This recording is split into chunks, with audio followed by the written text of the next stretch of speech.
Was the NATO effort worth it? We're joined by former New York Congressman Joseph DioGuardi, the president of the Albanian American Civic League, and in Washington is Lieutenant Colonel Bob McGinnis, the senior director for foreign policy and national security at the Family Research Council. Good to have you both back on Hannity and Combs. Colonel McGinnis, you're saying now in a position paper that I read, you say, by negotiating with Milosevic, NATO has made him the guarantor of peace, much like he became in Bosnia, and that this communicates that NATO does not treat the International Tribunal's indictment seriously. Should we not have negotiated with him to try to get this peace?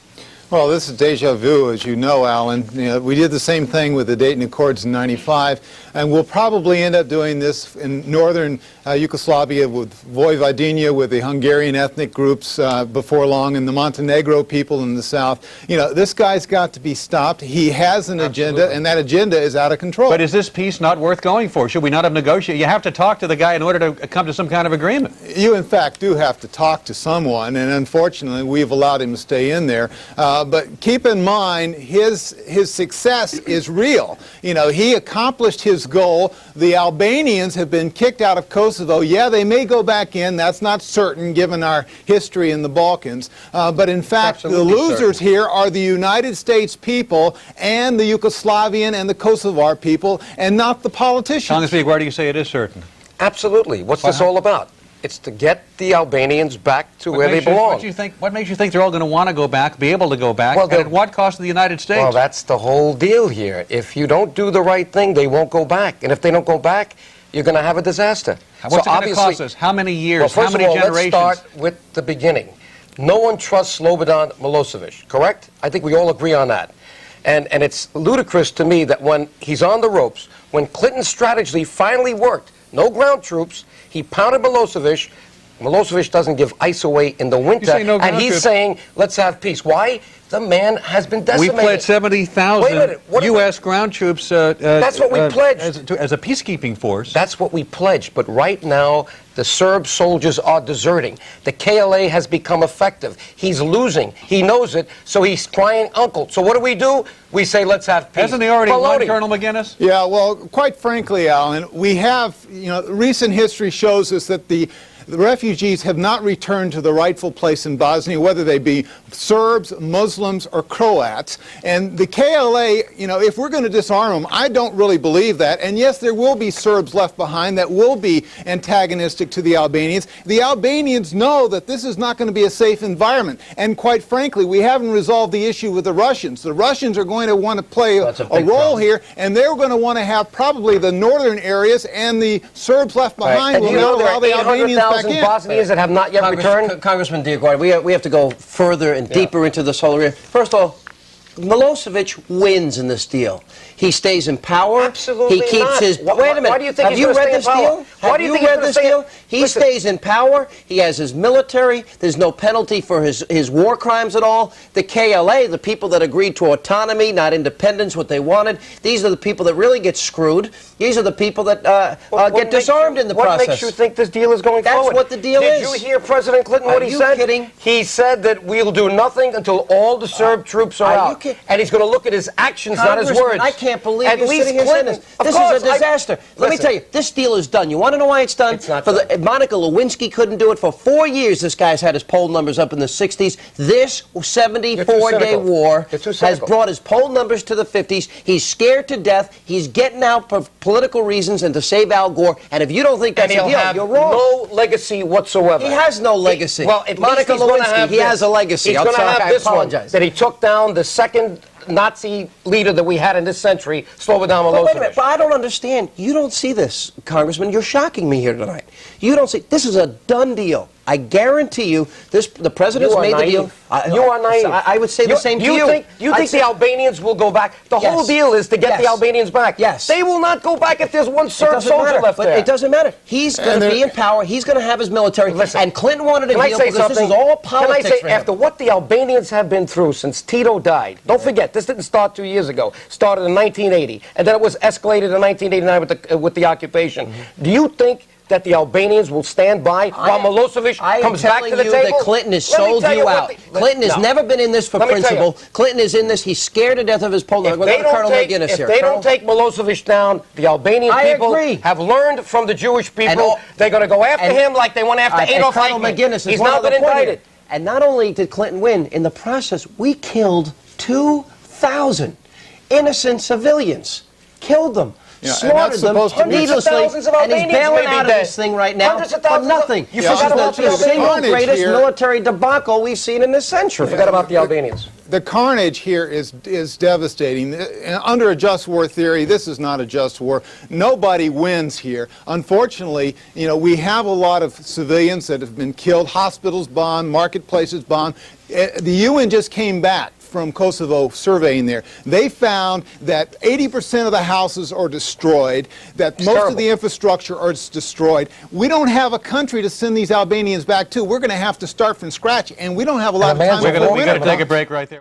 Right now we continue with former New York Congressman Joe DioGuardi, and he's the president of the Albanian American Civic League. Lieutenant Colonel Bob McGinnis, Senior Director for Foreign Policy and National Security at the Family Research Council. We're sitting here in the break. You say Slobo cried uncle, and I say Slobo won, and I'll tell you why I think he won. First of all, you notice there was no mention of his war crime prosecutions in the 12-point peace plan, none at all. And he gets to keep his military. It's wrong. Gets to keep his military. Do you think that this is all a closed deal? He got the ethnic Albanians. Let me finish. He got the ethnic Albanians out. He got the bombing to stop, and he got his opposition disarmed. How could you not declare that anything but a full victory for Slobo? Do you see what he did to Yugoslavia? Look at the infrastructure. No bridges, no trains, no electricity. The people that he wanted out, the people he wanted out are gone. They're going to jump on him like the Ceausescus were jumped on by the Romanian people. For him? Yeah, but his people are not overthrowing him. If NATO doesn't take him down, the Albanians will get him like the Jews got Eichmann. They will. He still has his military, Congressman. What military? They're deserting like rats right now in Kosovo. No, they aren't. They are. No, they aren't. My reports that I'm reading, well, the when you go back, I get he has more troops dug in than he did at the beginning of this conflict. Frankly, the Serbs, KLA has flushed them out, and now they're being hit by the air. Well, the KLA is going to be disarmed, Colonel McGinnis, and that's part of the deal. The KLA that's part of the deal. I don't expect that to happen, thinking. Sean. Keep in mind what's going on in the camps in northern Albania and Macedonia. They've been cauldrons of hatred toward the Serbs, and you think that we're going to put Serbs and Albanians in the same towns or in the same area? Do you agree with my assessment here? I say Slobo won, and he won big time in this whole thing. Not. And this was the biggest waste of U.S. military might in our history. And we killed 2,000 innocent people. The statute never runs on that indictment. The statute will never run. Well, he's a target now for the rest of his life. The indictment, there are a lot of indictments from this particular tribunal, and these people are walking free in Bosnia today, and we could have arrested them a long time ago. Milosevic is going to die of old age before he gets indicted. Well, if he doesn't leave Yugoslavia, someone's going to come in to grab him. Don't count on Congressman, he can say he stood up to the great Satan. He stood up to the United States. That's right. He solidifies his power base. He's now a hero to some of his people. When the Serbian people get access to the truth, which they don't have, and you know it, because the media is totally controlled by him, and when they wake up and they see what he did to their country, you watch how fast he goes. And he didn't do it. NATO brought the 10,000 bombs on their head that killed their kids and their families. He started this. He started this. But who do you think they're going to blame? They're going to blame the West, the great Satan, NATO. Right. Let them get information. Alan. Let them get access to the truth. And when do you think that's going to happen? I hope it happens soon. But let's be realistic. Well, I hope it happens soon. I hope it happens soon, too, but let's be realistic. Is it going to happen soon? You can't fool all the people all the time, and even the Serbian people can't be fooled all the time. You're presuming that Serbia is going to all of a sudden become a democracy with a free press and people get access to information? By the way, if it doesn't, we got a big problem. Hey, listen, because if we don't the troops out of Bosnia today, forget about you would have the same mess that you have in Kosovo. Go ahead, say it again, Colonel McGinnis. If you pull the troops out of Bosnia today, the Serbs, the Muslims would go at it once again. The war, it didn't stop. It basically stopped it. There was an armistice of sorts. If we go in there and separate the people, yeah, we can stop the killing. But as soon as we leave, they're going to start killing one another. But there's another problem with Bosnia. 800,000 refugees have yet to return because they didn't like the Russian presence there and they didn't trust that deal at Dayton. Congressman, how long? Don't do it again. How long should the United States be involved in Kosovo? How many years? How many dollars? How many tax dollars can we be spending? Let me put the question to you. Why did we go in there to begin with? That's a good question. This is an area of vital interest. This case has not been made. It's in the middle of Europe. What vital security interest is brought to bear in the Balkans? You've got Macedonia there. You've got Greece and Turkey. Yes, Greece and Turkey with their interest in Macedonia. At the U.S. Listen, we didn't go in there just because we liked the Albanian people or we hated the Serbs. We went in there because there was a reason. Humanitarian reasons, which has nothing to do with national security. But you're answering my interests. question with a question. You're not answering me. How long should we be in there for? How many years do you want to stay? As long as it takes to bring peace and stability to the Balkans. 2 generations. Because if you don't do it, you'll have many more soldiers there in the future, and it'll cost us a fortune. It's 50 years, and that's why I wouldn't buy this deal. At least 50 years. We're going to end it Colonel, right there. I wouldn't buy this deal. Congressman DioGuardi, good to see you. Bob McGinnis, it's always a pleasure, Always Colonel. good to see Thank you. you for being with us.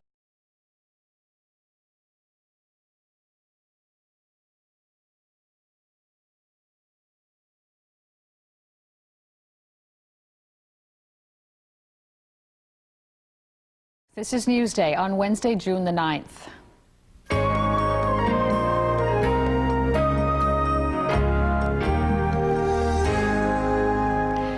Our focus this morning, the road ahead in Kosovo. Sometimes it seems like one step forward and 2 steps back. But diplomats do appear to be getting closer to a negotiated end to the fighting. And that has many people thinking about what happens next. Albanians around the world are preparing to help the Kosovar refugees return and rebuild their lives. A former U.S. Congressman is leading the effort to see that Kosovo becomes independent and that ethnic Albanians get help rebuilding their homes and villages. Joe DioGuardi is lobbying his former colleagues in Congress and the White House. He's with me from New York. Good morning to you. Good morning. Now, the agreement reached by G8 leaders doesn't talk about independence for Kosovo. It talks about a high degree of self-government. Will you be satisfied with that? Absolutely not, because the Albanian people will not be satisfied with that. Don't forget, you had 8 units in the old Confederal Yugoslavia. Under international law, these were each considered equal in voting. In fact, Kosovo had an equal vote to Serbia. In 1991, as Yugoslavia was falling apart, and it did fall apart under international law, when a confederation falls apart, each one of the units has the right to self-determination. The Kosovars had a referendum, and by far, 99-point-something%, they said we want independence. It was not recognized by the Badminton Commission. It was put off. Slovenia was recognized as independent, Croatia was, Macedonia was, and Bosnia. So all the Albanian people, all they're asking for is their rights under international law. All right, you think you have the right to do this, but that's not what the agreement says at this point. So how do you change that? How do you turn this around? Well, the most immediate problem is getting all the refugees back, but before that can happen, all the Serbian soldiers and paramilitaries and police forces must withdraw. We don't want to repeat in Kosovo what happened in Bosnia. 800,000 refugees have yet to return to Bosnia because they were very uncomfortable with the Russian presence. Don't forget, Russia has always been kind of a first cousin to the Serbs. That's where the Serbs came from in the 7th century AD. So we have to be very careful here that we don't send the wrong signals to the Kosovars, otherwise they will not return and all this would be for naught. So what's the right signal? The right signal is what President Clinton is doing and also Tony Blair, to keep the pressure on Slobodan Milosevic, who is now an indicted war criminal. We've talked about him being a war criminal, but thanks to the great Canadian judge Louise Arbour, he's now been indicted. We must keep the pressure on by keeping the bombing on and intensifying that bombing, as we're doing right now, until he complies with everything he signed last week. He's looking to buy time. And listen, some of this time may be bought because I'm hearing now, and Kenneth Bacon, the spokesman here in the United States, said that they're burning bodies in the Trepčka mine. They've turned part of the industrial establishment into crematoria. They're trying to loot more of the homes. So, you know, and we have 800,000 Albanians that are still in Kosovo, and we don't know their condition. So we must keep the pressure on Milosevic because we know he hasn't kept one promise in 10 years. Though when the Albanian Kosovars return, the minority Serbs there may need some protection. Do you think not? Well, listen, in the past, there's not been any problem with Serbs and Albanians living side by side. The problem is the Stalinist, communist, ultra-nationalist regime of Slobodan Milosevic. He started this in '89 when he walked into Kosovo and made it a new Warsaw ghetto in the middle of Europe by taking away its parliament, hospitals, schools, and everything. Then he did the same thing in Slovenia, Croatia, and in Bosnia. He killed 250,000 civilians. So you don't think there's any need for protection for the minority Serbs? The problem is Milosevic. The minority Serbs obviously will be concerned if they have dirty hands. And I've heard this from many Serbs that are being interviewed. Some are saying we're going to stay because our hands are clean. Now, obviously, security is important for everybody. And hopefully the solution here will bring a formula for security that will make all the people happy. But don't forget, this is 92% Albanian. Without the Albanians returning, we will not have accomplished the objectives of NATO. So is it okay to disarm the KLA? Are you in favor of that? Well, the KLA has already announced that it is willing to become a demilitarized force. That doesn't mean it's completely disarmed. The Albanian people have to defend themselves. No one defended them since Tito died, and they were brutalized. 1/3 of the Albanians, 600,000, were put through the police process in Serbia from 1980 to 89 before the occupation. So you don't After the occupation, many were killed. Doesn't sound like you would want them to give all their weapons up then at this point. Until there is complete security, until there is an international protectorate, and we know that no Albanians can be harmed, until all the Serbian police have withdrawn so that the Albanians know they can all come back, you can't even talk about disarmament. Good to talk to you. Thanks very much. Thank you.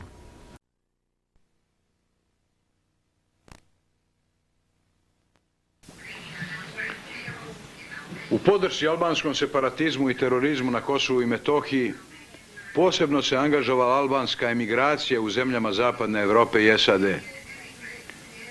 U Americi je 86. godine još osnovana Albansko-američka civilna liga pod predsjedništvom uticajnog kongresmena Josefa DioGuardija, čiji je zadatak bio da aktivno lobira na Capitol Hillu za zahteve i ciljeve kosovskih Albanaca. Aktivnim lobiranjem Liga je otvorila put kosovsko-metohijskim separatistima za zvanične kontakte u Američkom senatu i Kongresu.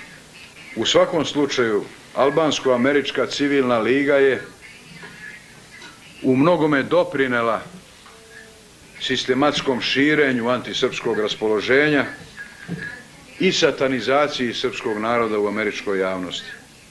Hello, I'm former Congressman Joe DioGuardi, the president of the Albanian American Civic League. You have just heard former Serbian dictator and indicted war criminal Slobodan Milosevic misrepresent our important work in Washington to free Kosovo and all Albanians from the tyranny of his regime. You can help us and all Albanians by becoming a member of the Albanian American Civic League in 2004. This is our 15th year working as an independent lobby in Washington and around the world for all Albanians in the Balkans. Please join us and become a member now by visiting the website of the Albanian American Civic League.